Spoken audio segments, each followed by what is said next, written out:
everyone, it is Toby here, back for another video, and it is cold in here today.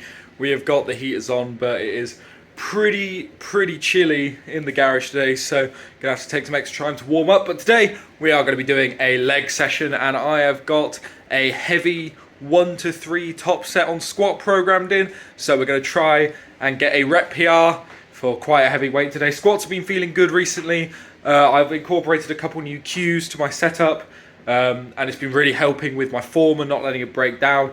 I got the new Cerberus knee sleeves as well, which help with the pop out the hole and feeling more secure in general. So feeling good. Hopefully I'll be able to get at least 2 reps with good form, but if I only get 1 single to good form with this weight, I'll be very happy still.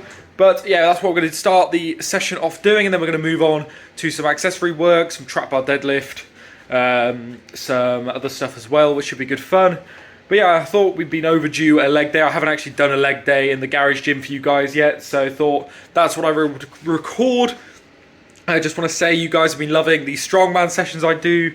The last couple have been going quite well on the channel, so hopefully you enjoy the leg sessions as well and all the other sessions. But I thought let's take a break for the Strongman for a little bit and do some squats. So yeah, let's jump into the session plan. So as I said, we're going to start off working up with sets of 3 up to a top set of 1 to 3 reps at roughly 95% of my 1 rep max, like pretty damn heavy. Going to be doing 180 kilos for that, so 4 plates, about 400 pounds, because my max for squat is 190 kilo to powerlifting depth, 205 to my slightly above depth. So yeah, we'll call it 190 and go for a 180 to good form, because I'm working on getting my form better with all my lifts. That's what this phase is of my training. I'm not trying to set too many new PRs, just trying to set my form right, practice it a lot, and then if I get some PRs along the way, that's good. And then we're going to move on to deficit parallel trap bar deadlift. You know, I love these for mimicking a sort of leg press, really getting a lot of leg activation on the trap bar deadlift, doing a load of sets of low reps for that, pretty heavy. Obviously that helps with my deadlift setup, helps with my leg drive, because my deadlift is weak off the floor. So by doing exercises like that, really building up the leg strength, helps with my leg drive. And then we'll do some glute bridges, again helping with that hinge in the deadlift, really getting a strong glute, which is obviously really good for getting a strong deadlift hinge, which is again something I struggle with. With deadlift, I tend to let my back overcompensate for my legs, which is not great, so really trying to fix that with a load of these exercises. Then we've got a couple optional accessory exercises, you know, pump up exercise, another pretty heavy barbell variation probably, just to toast the legs off finally. And then we'll do some form of jumping to get that explosive sort of action like that. But that is pretty much my leg day summarized for you guys. Yeah, the first thing we're going to do is we're going to jump in with squats. So without further ado, let's jump straight in to squatting.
Oh, these are feeling really good today. So did 160 for 3 there. Just then, as you probably saw the first rep, I digged the rack a little bit, which threw me off, but the other 2 reps were flawless.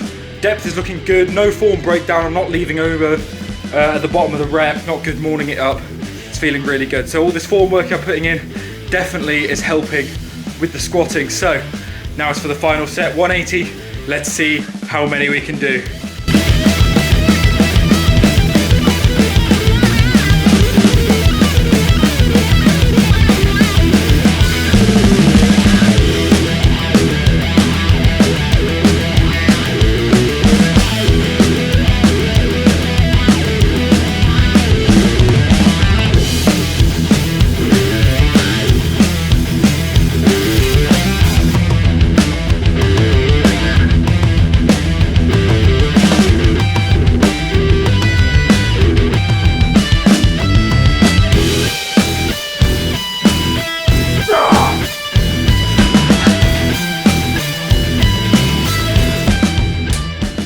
All right, top set done, got 3 reps, but I lost the depth very slightly.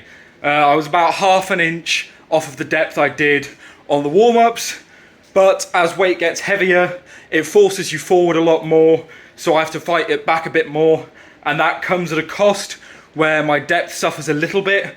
It's a lot better than it used to be. The last time I did 180 for a triple, my depth was shocking. This depth is now almost passable.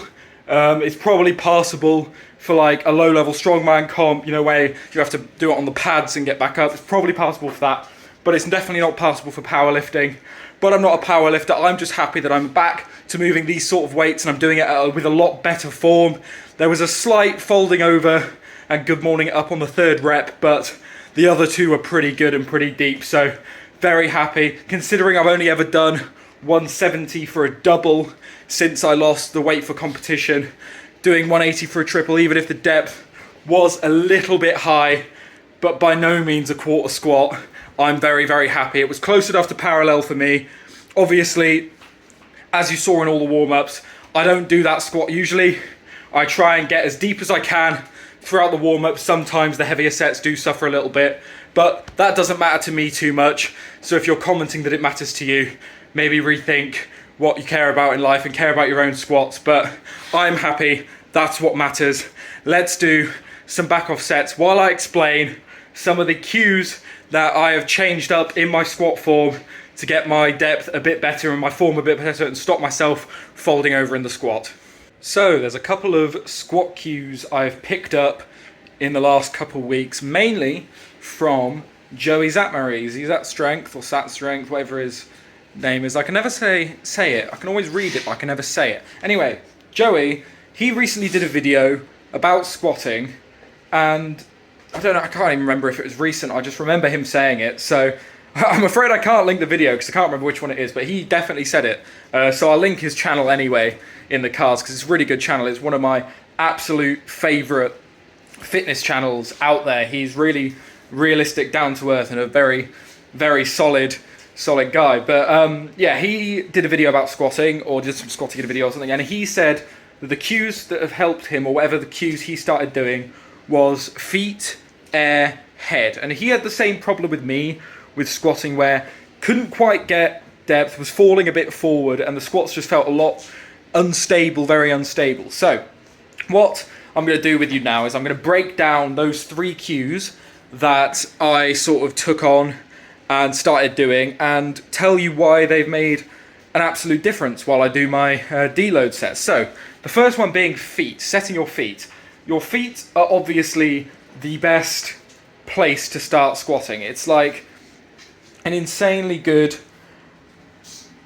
starting point for squats. I'm losing my train of thought because I just remembered that it's in the video. Don't even know if it's on Joey's channel or Elite FTS, but he did it with the Elite FTS guys, Dave Tate and all that, where they fixed his squat. But they said to start from the ground up and start with the feet, fix the feet, then do the midsection, then do the top. So starting with feet, setting your feet, I found that I was squatting with an incredibly narrow stance, so literally just shoulder width, and that was struggling to allow my belt and core and abs, all that, to sink below hip level, because obviously I've got legs in the way. I've got quite big legs and they were in the way. So I widened my stance to about shoulder width, turn my feet slightly outwards, only slightly though, so my knees still track over my feet. That's hugely important.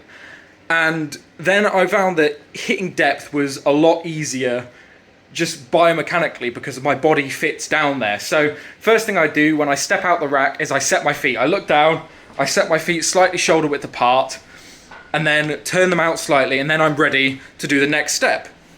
The next step is air. So one of the most important things for doing any heavy compound lift is breathing and bracing. And before, I would breathe and brace before I had any load on my back.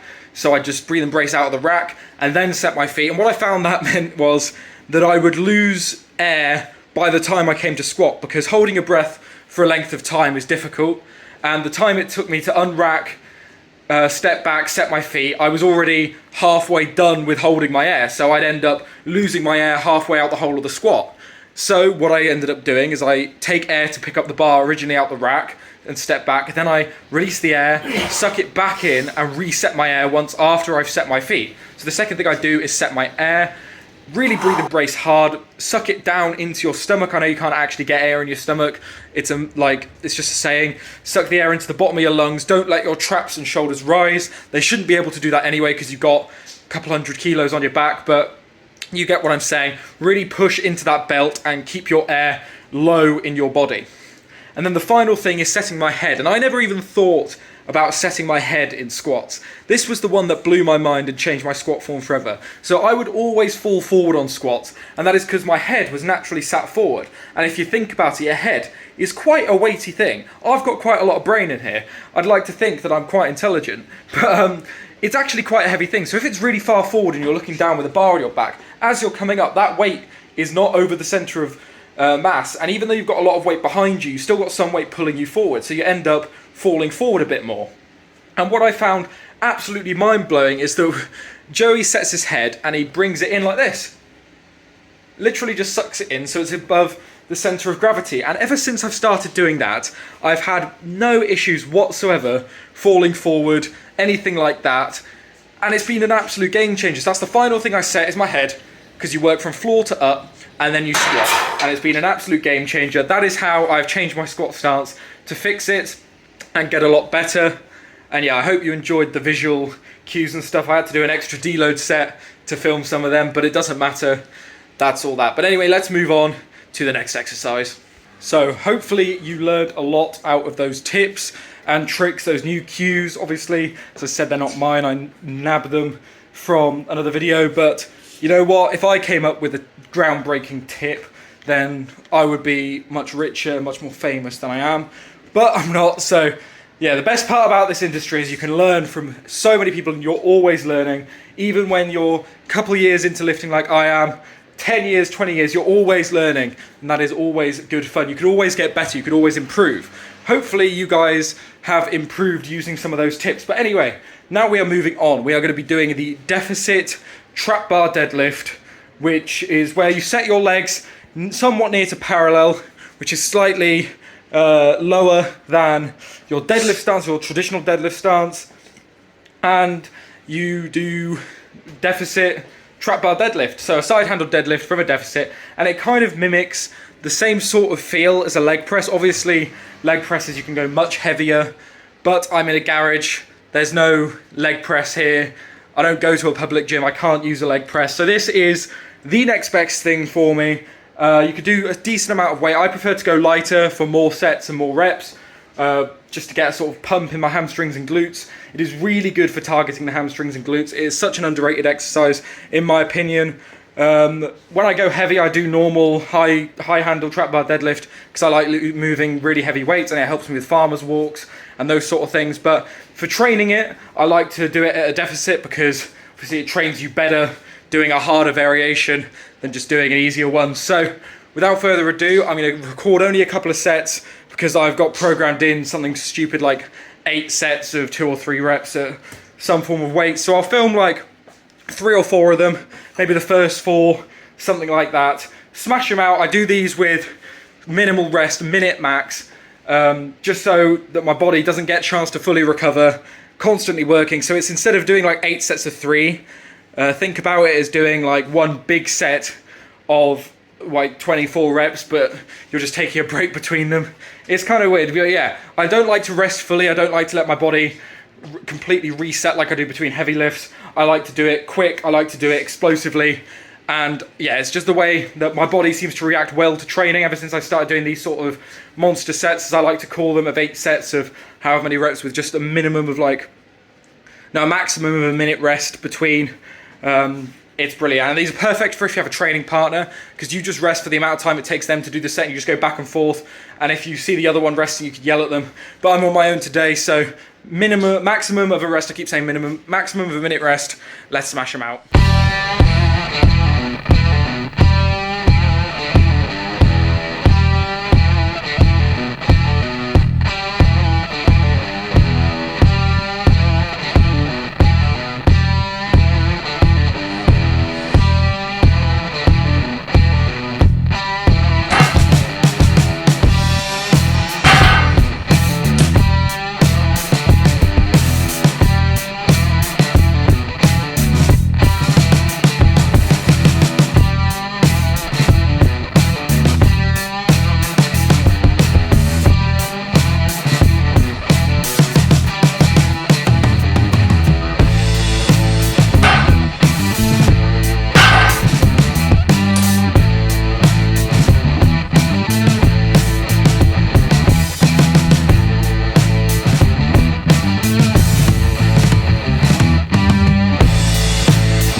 Done set number 8 of them. Obviously I only filmed the first 4, but they went well. 157 didn't feel too heavy. Felt like I was using my glutes and hamstrings a lot more than I was using my lower back and stuff like that, which is good. I did lie. I take it back that I said the deficit was near parallel. It's not. I don't have that many pads to get it up that high, but I will say it is slightly less than my conventional deadlift height, which is good. So it means that I am really working that that explosiveness off the floor, this time with a side handle, but I work it a lot with a bar in front as well. It's just more building that power in the legs so I can use them to get a juicy deadlift PR. But anyway, next I'm going to do glute bridges. I'm not going to film them because they're a horrible exercise, but I am going to tell you what I'm going to do. I do 100 kilo on a bar, glute bridge, weighted obviously, and I do 3 sets of 6, and when I do the 6 I do the first 5 explosively, and the 6th rep I try and hold at the top for as long as I can for each set. Again, I don't want to film them because it's me rolling around on the floor with a bar. It's just not the most fun, and this session's dragging on now with all the camera angles and stuff I'm having to set up, so I just want to get this exercise done, out the way quickly, so we can move on to something a bit more interesting, such as the good mornings we're going to do afterwards. So yeah, I'll join you when we're doing good mornings.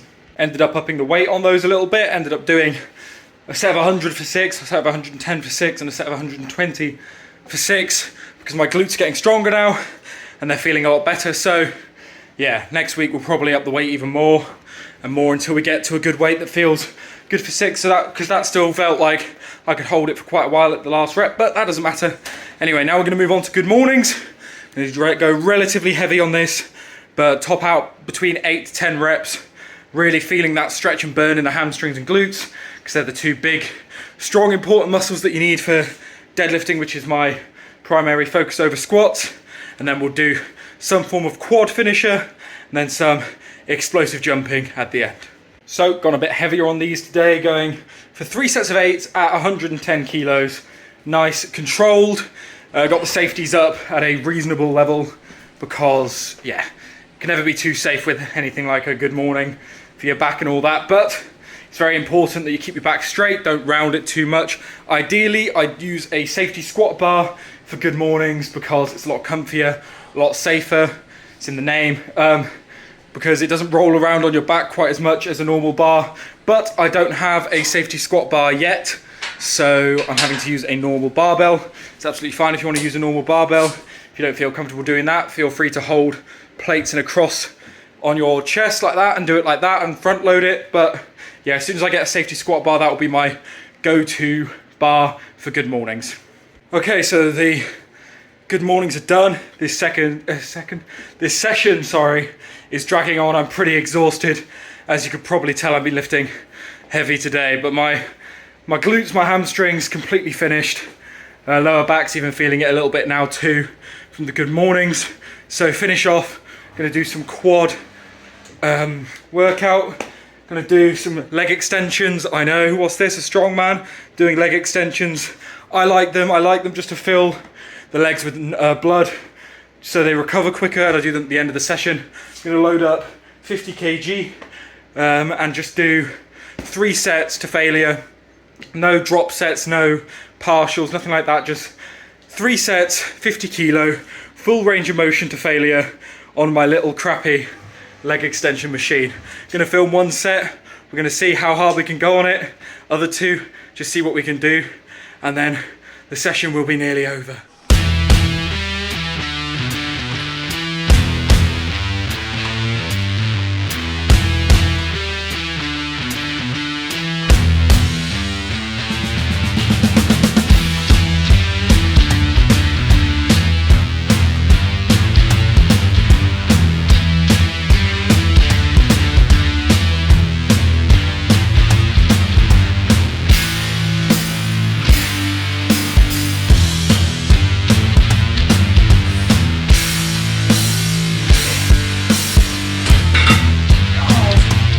I am not used to more than 10 reps.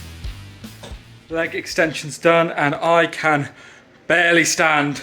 I said that I was do some broad jumps at the end for the explosive and all that. I can't do them. I've tried. It's not worth even attempting to do them. My legs are absolutely fried. It's been a very, very, very heavy session today. Nearly every exercise above 100 kilo.